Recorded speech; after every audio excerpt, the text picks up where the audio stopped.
Sveiki visi, šiandien kaip ir visada turime įvairių naujienų ir video segmentų iš kriptovaliutų pasaulio. Ir jei jums tokios temos yra įdomios, nepamirškite prenumeruoti kanalą.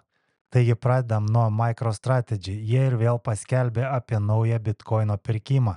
Tai yra 1070 bitkoinų už maždaug 101 milijoną, mokant vidutinę kainą apie 94 tūkstančius. Dabar bendrovė turi įsigijusių daugiau nei 447 470 bitkoinų, kurių bendra vertė viršė 27,97 milijardo. Po šio pranešimo, ar būtent dėl šio pirkinio bitkoinas trumpam buvo perkopęs 100 tūkstančių ribą, bet tai truko neilgai ir kaina vėl grįžo žemiau 100 tūkstančių ribos. Ir dar vienas pastebėjimas, kad MicroStrategy bitkoino pirkimai tampa vis mažesni ir mažesni. Turbūt po truputį baigėsi pinigai, o kokią įtaką tai turės bitkoino kainai, mes sužinosime ateityje. Kalbant apie bitkoiną, diskusijos dėl nacionalinių bitkoino rezervų tęsiasi. Čilės įstatymų leidėjai siūlo įtraukti bitkoiną į šalies strateginius rezervus. Ir Čekijos centrinio banko vadovas svarsto bitkoiną kaip diversifikacijos priemonę. Toliau, FTX grąžins 16 milijardų dolerių savo kreditoriams, o mokėjimai prasidėjo jau sausio 3 dieną ir bus baigti per 60 dienų. Tuo tarpu Europoje Blackback Exchange įsigijo FTX EU, Kipro reguliuojamą šaką, su tikslu dominuoti Europos reguliuojamoje kripto rinkoje. Šis žingsnis leis siūlyti inovatyvius produktus, tokius kaip reguliuojamus kripto išvestinius instrumentus. Teikti šias paslaugas planuojama pradėti jau pirmąjį 2025 metų ketvirtį. Turime naujienų iš Portugalijos, kur Big, vienas pagrindinių Portugalijos bankų, paskelbė, kad sustabdo fiat pervedimus į kriptovaliutų platformas. Šis sprendimas rodo griežtėjančią reguliacinę kontrolę Europoje. Tai sukėlė didelę kritiką, ypač tarp blockchain entuziastų, kurie teigia, kad tokie veiksmai tik paskatins daugiau žmonių pereiti prie decentralizuotų sprendimų. Dabar pakalbėkim apie Ripple ir Chainlink partnerystę. Ripple stabilioji moneta RLUSD pradėjo naudoti Chainlink Price Feeds, kad užtikrintų patikimus kainų duomenis Ethereum blokų grandinėje. Tai leidžia RLUSD būti integruotai į įvairias decentralizuotų finansų DeFi programas, tokias kaip skolinimas ar prekyba. Ši partnerystė rodo, kaip Ripple siekia tapti pagrindiniu žaidėjų reguliuojamų mokėjimų srityje, o Chainlink suteikia technologinį pagrindą tam pasiekti. Taip pat mes žinome iš praeitų metų, kad Chainlink bendradarbiauja su Swift ir UBS Asset Management, kurdami tiltą tarp tokenizuotų aktyvų ir tradicinės finansų sistemos.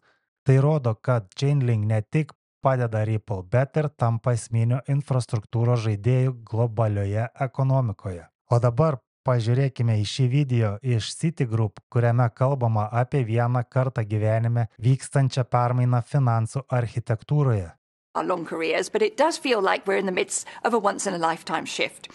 The architecture of finance, and by that I mean global currencies all the way down to payments, lending and deposits. It's unbundling bit by bit, and it's rebundling around a new, largely digital architecture.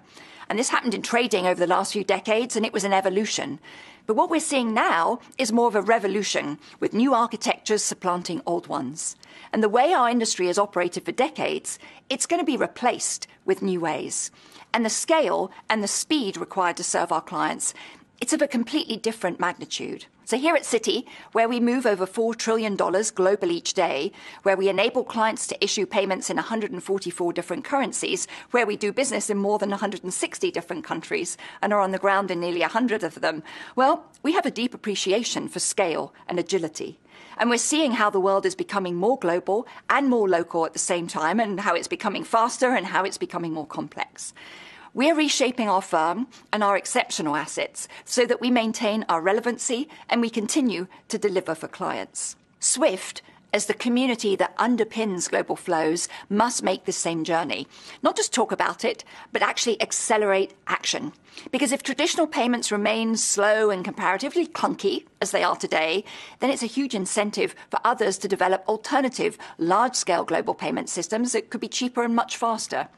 Already, the convergence between new technology and shadow banking risks derailing years of our progress.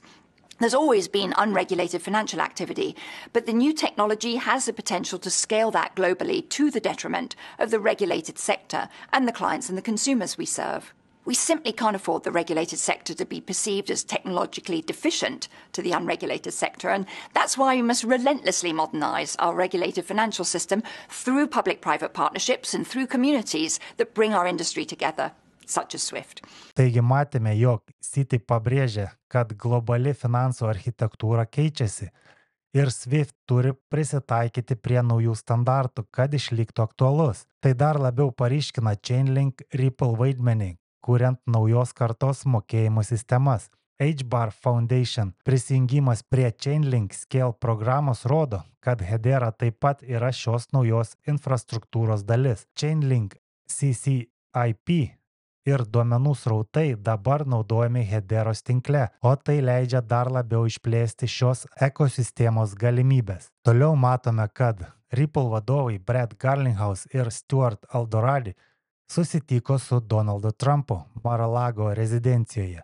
Šis susitikimas galėtų reikšti strateginį bendradarbiavimą, ypač turint omenyje galimus Trumpo planus dėl nacionalinio kriptovaliutų rezervo.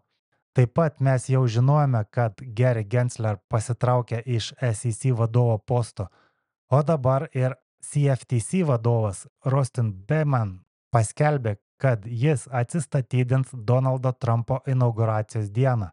Šie pokyčiai prognozuoja švelnesnį reguliacinį požiūrį ir galbūt netgi palankesnę aplinką kripto industrijai. Apie tai Brett Garlinghouse ir kalba šiame video, kuris atrodo labai užtikrintas, kad ateitis yra šviesi ir kad tai tik pradžia. That long ago, that XRP was the second most valuable digital asset.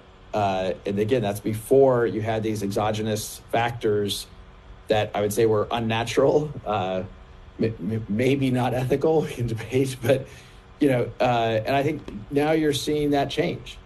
And I think, with a level playing field, I almost think about it as if you hold a basketball under the water long enough, eventually you let go of it and it shoots up. But why are we surprised by this? Somebody was holding it underwater and now it's rising. So look, I feel like it feels somewhat vindicating, I'll be honest with you. But I think we should measure these over a long arc of time.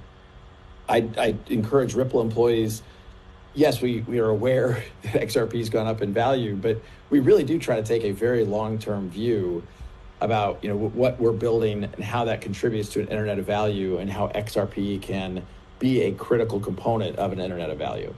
Yeah, it's like trying to disconnect some of the speculation from obviously the use case and ultimately how to think about the value. But my work as an analyst, we look at flow of funds, covering stocks for 20 plus years. And when you remove a huge barrier to inflows, what happens is, and there's demand, price goes up. And, so we've been obviously talking about these ETFs, and I still personally think we're in the very early innings of demand into just even the Bitcoin ETFs, let alone as people kind of go down the path into other assets. And so, that's hundreds of billions of dollars, in my opinion, over the next few years. And then you talk about demand from something like a reserve, which in my opinion it would probably far surpass the demand for even the ETF. So, it's an interesting just dynamic of like trying to set price on something where you essentially had a massive restriction on the ability to buy the demand side. And so price discovery is going to be interesting here for a while, I think. Tai tiek šiandien. Ačiū, kad žiūrėjote. Nepamirškite prenumeruoti kanalą, dalinkitės video su draugais, spauskite nykštį ir parašykite savo nuomonę komentaruose. Iki kito karto.